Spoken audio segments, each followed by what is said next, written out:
Byju is India's hottest startup, and now something inevitable is happening.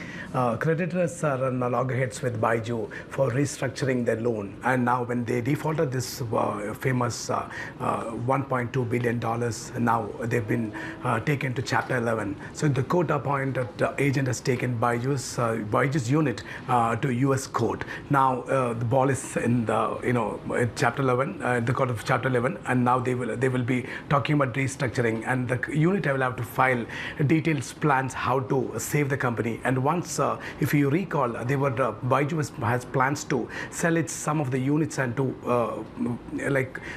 repay all these companies, but it didn't happen. And now inevitable things happened, and this is now heading towards bankruptcy court. Sanjay, so, I mean, what are the next steps here? I mean, it would give them perhaps a bit of a tactical advantage. It could do. And, give us an environment, give us a sense of the environment for home and online tutoring as well. The demand has fallen. So, parallelly, there's one more things happening. Prosus, which another prominent shareholder, which owns around 9%, have also joined the bandwagon, which is asking for outside of Byju Ravindran, the famous poster boy for this hot online tech startup.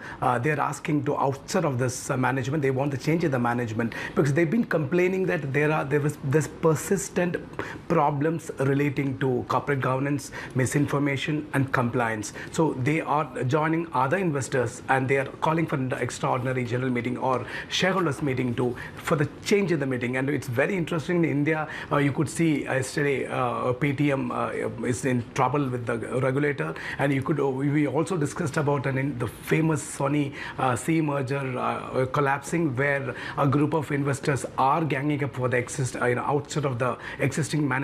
So in this case, the hottest startup, Byju, is facing the similar issue. They want the promoter, the founder, this poster boy need to be changed, and they are pointing out various issues, with persistent issues with the company. And we are expecting, what we are picking up is more investors will join this Prosus, which owns 9%, and they are going to get more firepower and ammunition to get this poster boy out of the thing. Meanwhile, they are also talking to creditors to how to restructure the loan, etc. And what we are picking up is parallelly talking to buyers for selling their valuable assets, but which has actually hit a roadblock for Byju's at this point of time.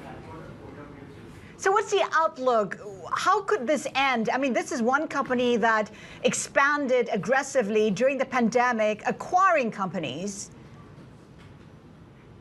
Oh, this is like a kind of a landscape which is throwing how a startup, tech startup is now staring at uncertainty. And now the road forward will be like how efficiently he could talk to potential buyers for his valuable jewels in his company, and to sell and to get some kind of money out of it, to cool off their creditors, which are worrying.